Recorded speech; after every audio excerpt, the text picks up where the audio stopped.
can't tell you how excited we've all been to meet you this morning and have you on Sky News today. So thank you very much. And first off, congratulations. Thank you. European champions. How does it feel? Yeah, it's been a crazy few days, but one that has been really special and one that we'll remember for a long, long time. Well, you're taking the country with you. Everyone's so delighted for your victory on Sunday and really so excited to see all your partying as well. And how was that? You look like you were having a great time on Sunday night through to Monday morning. Yeah, we had a great time celebrating with all our friends and family. They'd been along this journey with us for the whole time, and it was nice, and they got to come and join the celebrations, and they're a huge part of all of our journeys. So it was nice that they were there to be. Has it sunk in yet? Slowly it is, yeah. It definitely taken a few days. When you switch off from it all, I think that's when it will really hit you, but it's just been an incredible month. I mean, I read that you actually haven't had time to watch the match yet, watch it back, is that right? No, not had time yet. Wow. Just been non-stop. Yeah, I bet it has. And you've got to kind of enjoy every moment, haven't you? I'm sure you're being told to do that. I mean, you were the second highest goal scorer for England, which is an incredible feat in itself. And, of course, we have to talk about that goal that you scored in the semi-finals against Sweden, that backheel goal. I think we can have a look at it now, certainly in a couple of minutes. I mean, it's been described as one of the greatest goals of all time. How does that make you feel?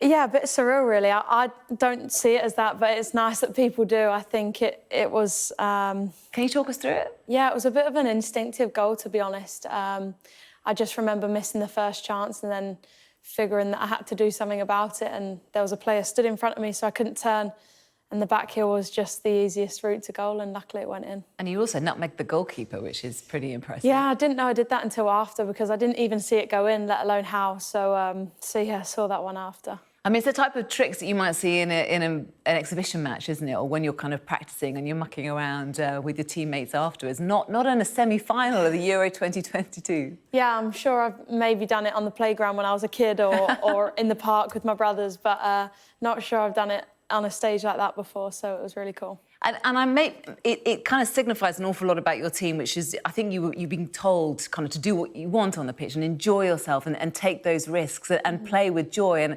And we really saw that watching you. You all look like you were having a great time as well as playing superb football. And that's no easy feat because you did have the pressure of the country on you. Did you feel that? I mean, we knew the importance of the tournament, and obviously to have it in England and in front of your home fans was just unbelievable. At Wembley against Germany. I mean, the stakes don't get higher. I know, they don't. But at the same time, like, to us, it's just football. Like, we do it every day as a kid, and it's what we love. We love stepping on the pitch, and I do think that, yeah, the crowd's unbelievable and they were really on our side. But when you're on the pitch, it's just football. Like, it's just what you love doing. So, yeah, the media around it all was great, but we were a bit numb to that all until we came out and we finished the tournament. And I suppose that's testament to your friendships on the team. You all look like you get on really well, and of course your relationship with your manager. Yeah, absolutely. Is very strong. Yeah, it was kept very a tight bubble, really, and we were just so focused on performing, playing well, getting better that the rest didn't really affect us. So, I mean, 2 weeks ago, many of us didn't really know you particularly or many of your teammates, unless we're kind of ardent football supporters. And now, I mean, you're a household name. I mean, you've got big interviews in the major newspapers today. You've been on many, many TV channels. How does that feel? Yeah, to be honest, it's all been a bit crazy, really. It's all happened so quickly, and it's just, yeah.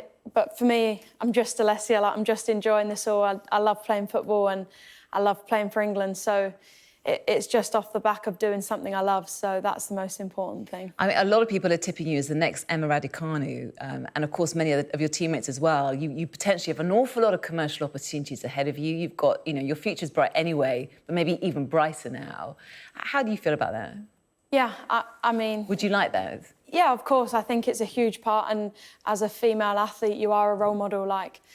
you have to inspire the young girls, else you're not doing your job. That's what I see myself off the pitch. I just want to inspire girls to go out there and play and get involved in football or whatever sport it may be. So let my football on the pitch do the talking, and then off the pitch just try and encourage and inspire the next generation. Because I know that your brother Luca's your agent, isn't he? Yeah. So are you going to be able to handle all of this, all the fuss and maybe commercial deals and all that side of it, and also kind of keep playing great football? Is that going to be a tricky kind of mix to manage?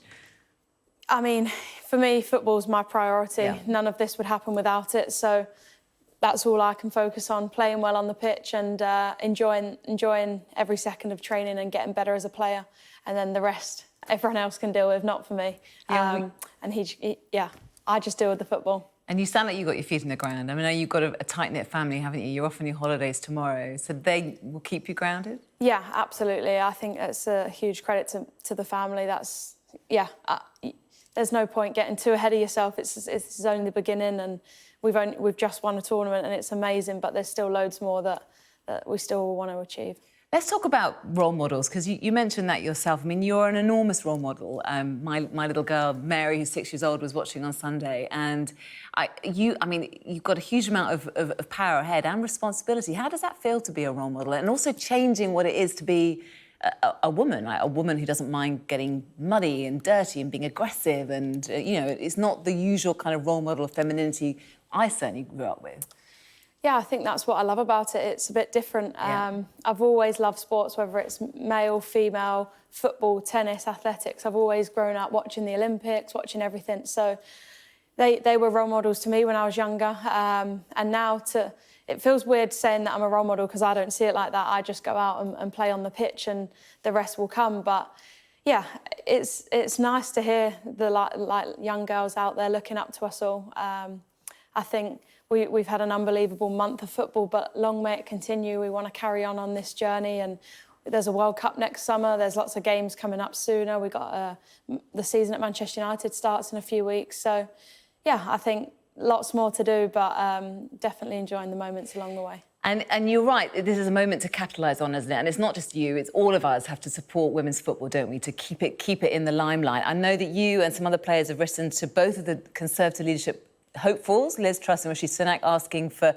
all girls to be able to play football at school and have at least 2 hours of PE a week. I mean, how hopeful are you that all girls in this country will get a chance to play football at school?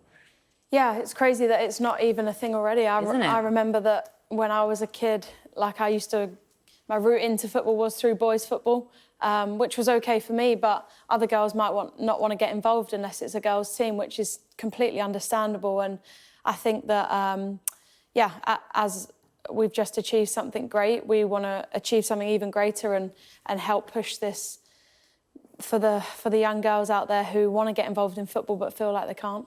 Have you heard back from them? I'm not too sure, I've been so busy today. But yeah, Lotta, one of the girls on the team, kind of came up with the initiative and everyone got on board so quickly like that. So yeah, she was the start of it, and what a fantastic idea. Well, I know that Liz Truss was watching, wasn't she, at Wembley on Sunday, so you never know. What do you want everyone else to be doing? What do you want the industry to be doing to promote, for example, the Women's Super League and to promote more girls getting into football? What's their job now? You've done the hard bit. Yeah, I just think like having the availability, and I know it is easier said than done. There's obviously a lot going on behind the scenes that has to put that in place. But I mean, why not? Like for the young girls that were throughout the tournament, it's kind of nice for them to actually see women pack a stadium out. And to be honest, if you can't see it, you can't be it. So that's a really important message from us throughout this tournament. So more bums on seats, bigger stadium, more access on TV, with that all that kind of yeah, and it is going in the right direction. It's been going in the right direction for a while now, and credit to everyone behind the scenes pushing for it. We see it, and we just, as players now, need to continue that path. So I know that you're off on your holidays soon, but you're not going to have that much of a break, are you? Because I know you're going to be training, but for your obviously camp back at Manchester United, and then of course in September you've got the small matter of qualifications for the World Cup. Yeah. How are you feeling about that? Yeah, it's an exciting time. I think with sports you can enjoy a moment, one so special like the Euros, but within a couple of weeks you got something else knocking on the door. So yeah, really excited to get back to Manchester United and play the season, and then yeah, international breaks along the way, hopefully with. Should we be talking about winning the World Cup? I mean, is that something that you welcome? Do you fancy your chances?